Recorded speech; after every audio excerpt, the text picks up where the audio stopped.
जय श्री राम। आज का रामायण पाठ शुरू करते हैं 2 असंख्या 299 से। यो सुधारि सन्मान जन किए साधु सिर मोह को कृपाल बिनु परिलो विदितावली बर जो।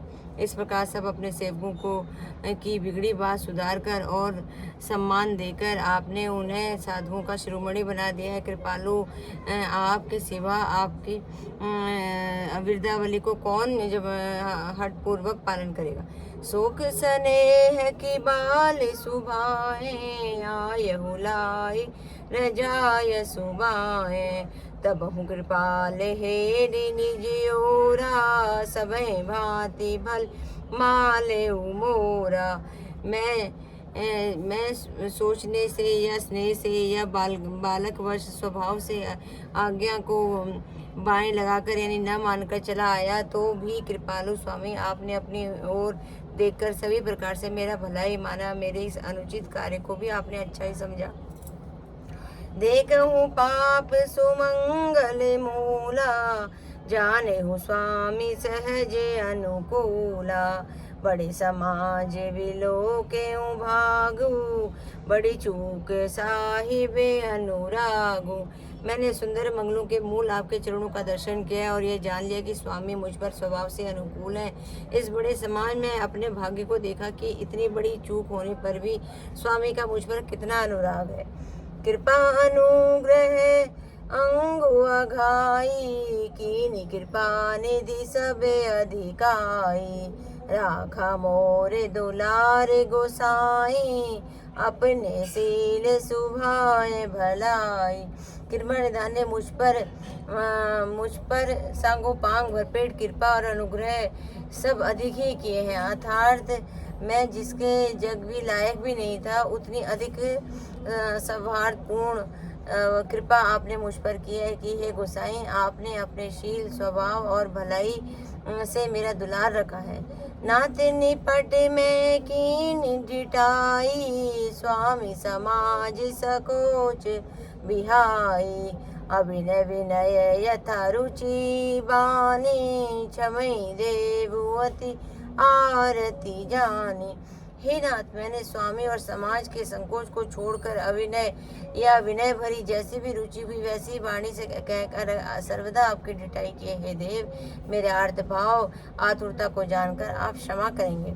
सिहृदय सुजान सुबावही बहुत कहब बड़ी जो खोरी। आय सुदेय देव अब सबई सुधारी मोरी। सुखद बिना ही हेतु के हित करने वाले बुद्धिमान और श्रेष्ठ मालिक बहुत कहना बड़ा अपराध है, इसलिए हे देव आप मुझको आज्ञा दीजिए। आपने मेरी सारी बात सुधार दी है। प्रभु पद पद मुँह पराग दोहाई सत्य सुकत सुख शिव सुहाई। सो करी कहे होंगी ये अपने की रुचि जगत सेवत सपने की। प्रभु आपके चरण कमलों की रज जो सत्य सुकृत पुण्य और सुख की सुहावनी सीमा है, उसकी दुहाई करके मैं अपने हृदय की जागते सोते और स्वप्न में बनी रहने वाली रुचि इच्छा कहता हूँ। सहज स्नेह स्वामी सेवकाई स्वार्थ छल फल चारि बिहाई। आज्ञा सम न सुहाहिब सेवा सो प्रसादु जन पावे देवा। वह रुचि है कपट स्वार्थ और अर्थ धर्म काम मोक्ष रूपी चारों फलों को छोड़कर स्वाभाविक प्रेम से स्वामी की सेवा करना और आज्ञा पालन के समान श्रेष्ठ स्वामी और कोई सेवा नहीं है। हे देव, अब यही आज्ञा रूप प्रसाद सेवक को मिल जाए। अस कहीं प्रेम विवश भय भारी पुलक शरीर विलोचन बारी। प्रभु पद कमल गहे अकुलाई समय उसने न सो कही जाई। भरत का ऐसा कहकर प्रेम के बहुत ही विवश हो गए, शरीर पुलकित हो गया, नेत्रों से प्रेमाश्रु की जलधारा बह आई। अकुलाकर व्याकुल होकर उन्होंने प्रभु श्री रामचंद्र जी के चरण कमल पकड़ लिए। इस समय को और स्नेह को कहा ही नहीं जा सकता। कृपा सिंधु सनिमानी सुबानी बैठाए समीप गही पानी। भरत विनय सुनि देखी सुभाऊ शिथिल स्नेह सवार घुराओ। जाओ। कृपा सिंधु श्री रामचंद्र जी ने सुंदर वाणी से भरत जी का सम्मान करके हाथ पकड़कर उनको अपने पास बिठा लिया। भरत जी की विनती को सुनकर उनको स्वभाव देखकर सारी सभा और श्री रघुनाथ जी स्नेह से शिथिल हो गए।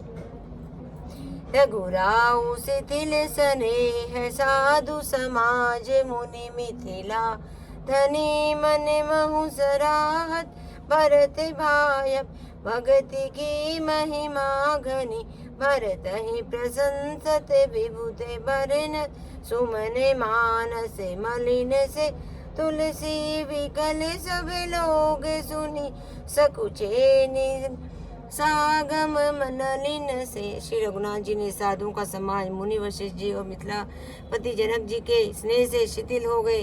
सब मन ही मन भरत जी के भाईपन और उनकी भक्ति की अतिशय महिमा की सराहना करने लगे। देवता मलिन मन से भरत जी की प्रशंसा करते हुए उन पर फूल बरसाने लगे। तुलसीदास जी कहते हैं, सब लोग भरत जी का भाषण सुनकर व्याकुल हो गए और ऐसा सोचा गए जैसे रात्रि के आने से कमल। देखे दुखारी दीन दुहु समाज नर नारी, सब मधवा महामलिन होए, मारे मंगल चहत। जय श्री राम जय श्री राम, मेरे प्रभु राम जय श्री राम। आज की कथा यही संपन्न।